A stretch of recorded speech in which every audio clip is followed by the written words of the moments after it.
I tried reading on a Kindle instead of paper books, and here's the truth. Some people say that nothing beats the feeling of a real book, yet others say that the Kindle is the future and it's much better. So I decided to test out both. I spent weeks reading both on paper and on the Kindle to see which one was actually better. But here's the thing, what looks or seems like the actual winner wasn't actually true, and it wasn't the experience that I had at all. By the end of this video, you're gonna know which one gives you the better reading experience, and you might even reconsider the way you read right now. All right, so when it comes to actual reading experience, I think I'd put them about equal, and if not, the Kindle edges it just a little bit. Here's why. On the Kindle, the screen is always lit exactly how you want it.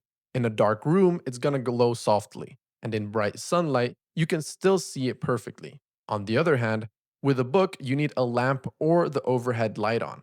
That's one extra step every single time. And if you like to read at night or before going to bed, it can be very, very annoying. Then there's the font. Now, obviously, on the Kindle, this is something that's just much better. I personally have bad eyesight, and I'm not gonna buy glasses anytime soon. So, for me to have a big font size and something that I can read from arm's length away is really important. Meanwhile, on paper books, that's just something that you can't do because every single font size is the same. So, if they're both in a well lit environment, I think they're pretty much about the same. And if not, like I said, I'd lean towards the Kindle just a little bit because if you do have bad eyesight, such as myself, then reading on the book can be a hassle because the text is just going to be too small. And lastly, in terms of the reading experience, the last thing I'm going to touch up on is the physical feel. Some people actually love holding the book, flipping through the pages, and feeling the book and the weight in your hands. For me, though, and this might be controversial, but I'd just much rather hold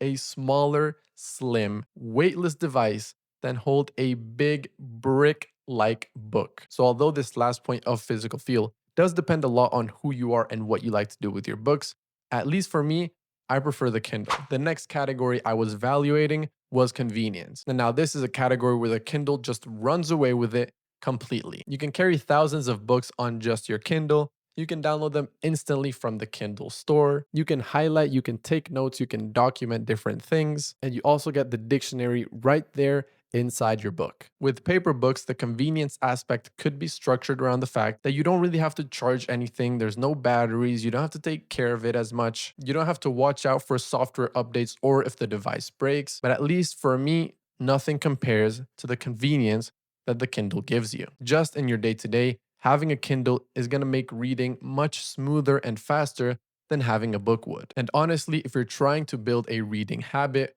removing that friction makes a lot of sense and will help you out a lot more in the long run. The next category I evaluated was cost. At first, the Kindle feels pricier, obviously, because you're paying a much higher upfront cost. But when you factor in the amount of books that you're actually going to be reading on it, the amount of books that it stores, and the fact that you have Kindle Unlimited or just the regular Amazon store where books are regularly $1, $3, or even free, then it makes a lot more sense when you compare it to buying regular paper books that sometimes can also get pretty expensive. Now, one thing that paper books do offer you, obviously, is the reward of being able to finish it and then actually have the book owned. At the end of the day, every single book you buy on Amazon really isn't your book. You're just kind of borrowing it in a way. There's been cases in the past of Amazon deleting people's books and libraries for no apparent reason. So that's something that's never going to happen to you owning a physical book,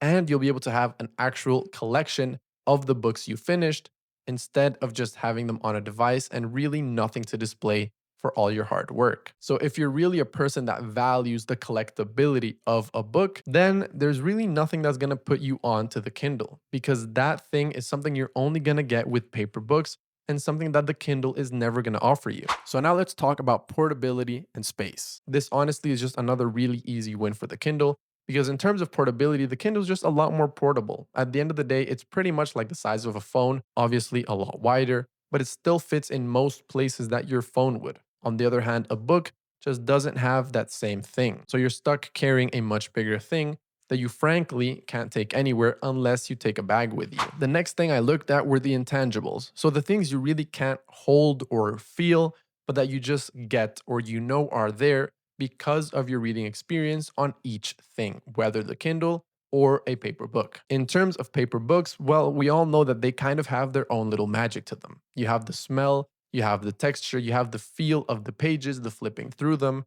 And again, that's something that the Kindle is not going to give you. Everything that I just mentioned is a really big part and something that I honestly do miss a little bit about reading on paper books. And in terms of intangibles, the Kindle does bring its own perks, although they're obviously purely digital. So you get to highlight notes, you get to search up things in the dictionary, you get to save every single quote or just certain part of a book that you really like, and you obviously get the complete customization of being able to change everything about your reading experience on the Kindle. So in the end, it really depends what type of feeling you want to have when you're reading. The Kindle is a lot more practical, but the book just has that kind of romance feel to it. So with all of that being said, who should actually buy what? Well, if you travel a lot, you want convenience, and you want the fastest and smoothest way to read, then the Kindle is definitely the way to go. If you're a book collector or somebody who really appreciates that paper feel, then obviously the real hardcover books are gonna be your way to go. It really depends a lot on your style, what you do, and what you need out of a book. If you are a new reader, try reading on paper first, and then if you just think to yourself, well, I really don't like the size of it, I really don't like how big and chunky it is, and I really don't like other things about it, then you can go to the Kindle. But I definitely wouldn't say to start off on the Kindle if you're looking to read, just because it's gonna be a much bigger upfront expense. So none of that is to say that paper books don't matter. Obviously, they're really special and it's a completely different way of reading. But if you're asking me which one nowadays in 2025 for my day-to-day is better for reading, I'm gonna have to go with the Kindle. The practicality and convenience, at least for my lifestyle, is everything that I'm looking for. So what do you guys think? Give me your takes. Do you agree with me? Do you not? Do you like to read more on paper? Do you prefer to read more on the Kindle, or do you use a weird hybrid mix of both? Whatever it is, leave it down in the comments down below and I'll try to answer as soon as I can. If you did like this video, there's a good chance you're gonna like all my other ones on the Kindle. So I'm gonna put a card on screen right now. And then there's also going to be an annotation at the end of the video for you to go ahead and watch that one straight away. So since there's really nothing left to be said, I'll see you guys in the next one.